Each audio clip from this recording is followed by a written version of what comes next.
India കരുത്ത് അറിയിച്ചിരിക്കുന്നു. മാത്രമല്ല ഇന്നത്തെ ദീർഘമായ DGMമാരുടെ വാർത്താ സമ്മേളനം എന്നുള്ളത് ഇന്ത്യയിലെ ജനങ്ങളോട് കാര്യങ്ങൾ വിശദീകരിക്കുക മാത്രമല്ല, അത് പാകിസ്ഥാന് കൂടിയുള്ള ഒരു താക്കീതായി വരികയാണ് ആ വാർത്താ സമ്മേളനം എന്നുള്ളത്.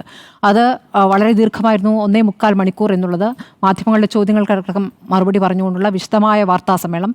ആ വാർത്താ സമ്മേളനത്തിൽ ഓരോ ദിവസവും എങ്ങനെയായിരുന്നു ഓപ്പറേഷൻ, ഓരോ ദിവസത്തെ ഓപ്പറേഷനും അതിൻ്റെ ദൃശ്യങ്ങൾ, അതിൻ്റെ ഫോട്ടോകൾ ഒക്കെ, വീഡിയോസ് ഒക്കെ കാണിച്ചുകൊണ്ടാണ് അത് വിശദീകരിക്കുകയും ചെയ്തിരിക്കുന്നത്. അപ്പോൾ എന്തൊക്കെ സംശയങ്ങൾ ഉണ്ടായിരുന്നു, എന്തൊക്കെ പാകിസ്ഥാൻ എതിരായി അറിയിച്ചിരുന്നു, അതൊക്കെ തെറ്റാണ് എന്ന് തെളിയിക്കുന്ന വിവരങ്ങളാണ് 3 പേരും വളരെ വിശദമായി തന്നെ വാർത്താ സമ്മേളനത്തിൽ പറഞ്ഞിരിക്കുന്നത്. അത് കൃത്യമായും പാകിസ്ഥാനുള്ള മറുപടിയാണ്. ഇന്നത്തെ ദിവസത്തെ കുറിച്ച് നോക്കുകയാണ്. ഇന്ന് രാവിലെ പ്രധാനമന്ത്രി വിളിച്ചിരിക്കുന്ന ഉന്നതതല യോഗം, ആ യോഗത്തിലെടുത്ത തീരുമാനങ്ങളായി പുറത്തേക്ക് വന്ന വിവരങ്ങൾ, അതിനുശേഷം ഇന്ന് നടന്നിരിക്കുന്ന DGMമാരുടെ വാർത്താ സമ്മേളനം, അതായത് നാളെ പാകിസ്ഥാനുമായി ചർച്ച നടത്തുന്നതിന് മുമ്പായി ഇതാണ് ഞങ്ങളുടെ നിലപാട് എന്ന് വളരെ വ്യക്തമായി പറയുകയാണ്. അതായത് ഇന്ന് രാത്രിയും ഈ വെടിനിർത്തൽ കരാർ ലംഘനമുണ്ടായാൽ ഇതായിരിക്കില്ല നിലപാട് എന്ന് വളരെ വ്യക്തമായി തന്നെ അറിയിക്കുകയാണ്. ഇന്ന് രാവിലെ പോലും ഈ വെടിനിർത്തൽ കരാർ ലംഘനം ഉണ്ടായിട്ട് ഇന്നലെ രാത്രി മാത്രമല്ല ഇന്ന് രാവിലെയും ഉണ്ടായിരിക്കുന്നു എന്നുള്ള കാര്യമാണ് അവർ വാർത്താ സമ്മേളനത്തിൽ വ്യക്തമാക്കിയിരിക്കുന്നത്. അപ്പോൾ ഇന്ത്യയുടെ സംയമനം എന്നുള്ളത് ഇന്ത്യയുടെ ദൗർബല്യമാണ് എന്ന് കരുതേണ്ടതില്ല എന്ന കൃത്യമായ മെസ്സേജാണ് കൊടുത്തിരിക്കുന്നത്. എല്ലാ കാലത്തിലും പാകിസ്ഥാൻ ഇന്ത്യയെ ആക്രമിക്കുന്ന ഘട്ടത്തിൽ, അത് ഭീകരാക്രമണമായാലും സൈനിക നീക്കമായാലും, ഇന്ത്യ സംയമനത്തിൻ്റെ ഭാഷ തന്നെയാണ് പ്രയോഗിച്ചിട്ടുള്ളത്. നേരത്തെ ഉണ്ണി ബാലകൃഷ്ണൻ ചൂണ്ടിക്കാണിച്ച ഓരോ ഘട്ടങ്ങളും, അത് എപ്പോഴാണ് ആദ്യമായി ഭീകരർ രാജ്യത്തേക്ക് കടന്നു വരുന്നത്, 89-ലാണെന്ന് തോന്നുന്നു, അതെ, അങ്ങനെയാണ് ഭീകരാക്രമണം തുടങ്ങുന്നത്. അതിനുശേഷം ഇന്ത്യയുടെ ഭീകരവിരുദ്ധ പ്രവർത്തനം, അതിൽ ഏറ്റവും വലിയ ഓപ്പറേഷനാണ് യഥാർത്ഥത്തിൽ ഇപ്പോൾ ആഫ്റ്റർ പെഹൽഗാം നടന്നിരിക്കുന്നത്. അതാണ് 100-ലധികം ഭീകരരെ കൊലപ്പെടുത്തി എന്ന് പറയുന്നു. അവരുടെ കേന്ദ്രങ്ങൾ മാത്രം ലക്ഷ്യമിട്ടാണ് ഞങ്ങൾ പോയത് എന്ന് കൃത്യമായി ഇവർ അറിയിക്കുകയാണ്. ജനവാസ കേന്ദ്രങ്ങളല്ല എന്ന് ആവർത്തിച്ചു പറയുന്നു. ഭീകര കേന്ദ്രങ്ങൾ, അവരുടെ കേന്ദ്രങ്ങളുടെ രൂപം, അതിൻ്റെ നിർമ്മിതി എല്ലാം പരിശോധിച്ചിട്ടാണ് ആക്രമണം നടത്തിയിട്ടുള്ളത് എന്ന് പറയുന്നു. ജനവാസ കേന്ദ്രങ്ങളിലേക്ക് ഞങ്ങൾ പോയിട്ടേയില്ല എന്ന് കൃത്യമായി പറയുന്നു.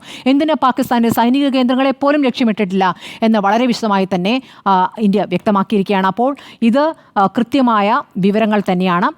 മാത്രമല്ല ഇത് ഒരു ഇന്ത്യ എല്ലാം ചെയ്തിരിക്കുന്നു, ഇന്ത്യ കരുത്തുറ്റ നിലയിൽ നിൽക്കുന്നു എന്ന് വെറുതെ വിശദീകരിക്കുകയല്ല. ഒരു പോരാട്ടം ഉണ്ടാകുമ്പോൾ നഷ്ടമുണ്ടാകുന്നുണ്ട്, ആ നഷ്ടം സംഭവിച്ചിട്ടുണ്ടോ എന്നുള്ള കാര്യം വിശദീകരിക്കുന്നുണ്ട്.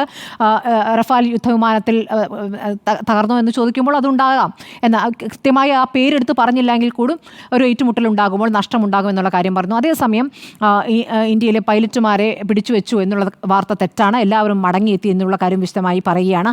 അപ്പോൾ കൗണ്ടർ ടെററിസം ആക്ടിവിറ്റിയിലെ ഏറ്റവും ശക്തമായ നടപടിയിലേക്ക് തന്നെ ഇന്ത്യ കടന്നിരിക്കുന്നു. ഇനി നാളെ നടക്കുന്ന ചർച്ചയും പ്രധാനമാണ്. ഇതിൽ ലോകരാഷ്ട്രങ്ങളുമായി ബന്ധപ്പെട്ട അതിൽ മാത്രമാണ് എനിക്കൊരു സംശയമുള്ളത്. കാരണം നമ്മൾ നിൽക്കുന്നത് എവിടെയാണ്, നമ്മൾ എന്ത് സമീപനമാണ് എടുത്തിരിക്കുന്നത് എന്നതിൽ ലോകരാഷ്ട്രങ്ങളുടെ പിന്തുണ എത്രത്തോളം ആർജിക്കാനായിരിക്കുന്നു എന്നുള്ള ഒരു കാര്യത്തിൽ സംശയമുണ്ട്. അത്രത്തോളം പിന്തുണ നൽകുന്നുണ്ടോ, അതോ ഇപ്പോൾ ഈ കാലത്ത് ലോകരാഷ്ട്രങ്ങൾ അതെല്ലാം കച്ചവടത്തിൻ്റെ രൂപത്തിലാണ് അതിനെ കാണുന്നത്. അതിൽ ഈ ആയുധങ്ങൾ വാങ്ങുന്ന രാജ്യങ്ങളോട് കൂടുതൽ പ്രതിപത്തി, അതല്ലാതെ അതിൽ നീതിന്യായത്തിൽ നിലപാടെടുത്തുകൊണ്ടല്ല ഇപ്പോഴത്തെ കാലത്ത് സമീപനം എടുക്കുന്നത്. അതിൻ്റെ ഒരു ബുദ്ധിമുട്ട് അവിടെ നിൽക്കുന്നു. അതുകൊണ്ട് തന്നെ എത്രത്തോളം അതിൽ പിന്തുണ ലഭിച്ചു എന്നുള്ളൊരു വിഷയം അവിടെ നിൽക്കുന്നു.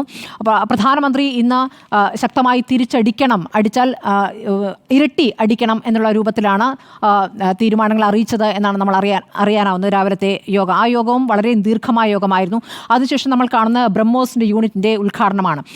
അത് അതിശക്തമായ സംവിധാനം, അതായത് രാജ്യത്തിൻ്റെ കരുത്ത് ഇനിയും കൂട്ടേണ്ടതുണ്ട്, അതിൻ്റെ സംവിധാനങ്ങൾ കൂടുതൽ കൂട്ടേണ്ടതുണ്ട്, ഇനിയുള്ള വർഷങ്ങളിൽ ഇനിയും കൂടുതൽ കരുത്തിലേക്ക് പോകേണ്ടതുണ്ട് എന്ന കൃത്യമായ സന്ദേശം അത് ബ്രഹ്മോസ് ഉപയോഗിച്ചിട്ടുള്ള സംവിധാനങ്ങൾ ഇനി പ്രയോഗിക്കുമെന്നുള്ള മുന്നറിയിപ്പ് കൂടിയാണ് ഇന്ത്യ നൽകുന്നത്. അതാണ് ഇന്ത്യയുടെ ഗർജനം അവിടെ റാവൽപിണ്ടിയിൽ എത്തിയിരിക്കുന്നു എന്ന് രാജ്നാഥ് സിംഗ് പ്രതികരിച്ചിരിക്കുന്നത്.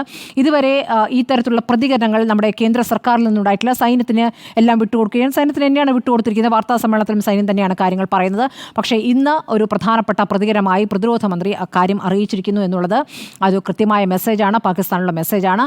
ഇതിൽ അമേരിക്ക നടത്തിയിരിക്കുന്ന പ്രതികരണങ്ങൾ അതിൽ മാത്രമാണ്, അതിനോട് ഇന്ത്യ പ്രതികരിക്കുന്നില്ല എന്നുള്ളത് മാത്രമാണ് ഒരു ബുദ്ധിമുട്ടായി തോന്നുന്നത്. കാരണം സാധാരണഗതിയിൽ കശ്മീർ വിഷയത്തിൽ ഒരു രാജ്യത്തെയും ഇടപെടാൻ ഇന്ത്യ സമ്മതിച്ചിട്ടില്ല. അങ്ങനെ ഇടപെടുമെന്നുള്ള ഒരു പ്രഖ്യാപനം പരസ്യമായി നടത്തുമ്പോൾ അത് ഞങ്ങൾ നോക്കിക്കോളാം എന്നൊരു പ്രതികരണം ഇന്ത്യയിൽ നിന്നുണ്ടാകേണ്ടതുണ്ട്. അത് വരും ദിവസങ്ങളിൽ ഉണ്ടാകുമെന്ന് തന്നെ പ്രതീക്ഷിക്കാം. അതിൽ എന്തുകൊണ്ട് അമേരിക്കയ്ക്ക് കൃത്യമായ മറുപടി നൽകുന്നില്ല എന്നൊരു ചോദ്യം അവിടെ നിൽക്കുന്നു. ഏതായാലും ഇനി പാകിസ്ഥാൻ മുന്നേറ്റം നടത്തുകയാണ്. എന്തായാലും അതിർത്തി കടന്ന് സൈന്യം മുന്നോട്ട് ഇന്ത്യയിലേക്ക് എത്തിയിട്ടില്ല എന്ന കാര്യം കൂടിയാണ് ഇന്നിപ്പോൾ സേന വിശദീകരിച്ചിരിക്കുന്നത്. അങ്ങനെ വരികയാണെങ്കിൽ ഇതായിരിക്കില്ല മറുപടി. മിസൈൽ പ്രയോഗിച്ചപ്പോഴാണ് ഇന്ത്യ പാകിസ്ഥാന്റെ വ്യോമത്താവളങ്ങൾ പൂർണ്ണമായും തകർക്കുന്ന രൂപത്തിലേക്ക് പോയത്. അതുവരെ അതല്ല ചെയ്തിരുന്ന ഭീകര കേന്ദ്രങ്ങൾ മാത്രമായിരുന്നു ചെയ്തപ്പോൾ മിസൈൽ ആക്രമണം, ഡ്രോൺ ആക്രമണങ്ങളെല്ലാം തടുത്തു. ഡ്രോണിന് അത്ര കരുത്തുള്ളതല്ല ഡ്രോൺ എന്ന് പറയുന്നത്. മിസൈൽ ആക്രമണം വന്നപ്പോഴാണ് ഇന്ത്യ കൃത്യമായ മറുപടികൾ. അപ്പോഴാണ് പാകിസ്ഥാൻ വെടിനിർത്തലിന് തയ്യാറായത്. അതായത് നമ്മുടെ കരുത്തറ്റ തിരിച്ചടി വന്ന ശേഷമാണ് വെടിനിർത്തലിന് പാകിസ്ഥാൻ തയ്യാറായത്. പാകിസ്ഥാനാണ് ഇങ്ങോട്ട് വിളിച്ചത് എന്ന കാര്യം ഒന്നുകൂടി ഇന്ന് സ്ഥിരീകരിക്കുകയാണ് ചെയ്തിരിക്കുന്നത്. നാളത്തെ യോഗം പ്രധാനമാണ്. നാളത്തെ യോഗത്തിന് മുൻപായി ഇന്ത്യ ഇതാണ് നിലപാട് എന്ന് വളരെ വിശദമായി തന്നെ അറിയിച്ചു കഴിഞ്ഞിരിക്കും. ഓക്കെ.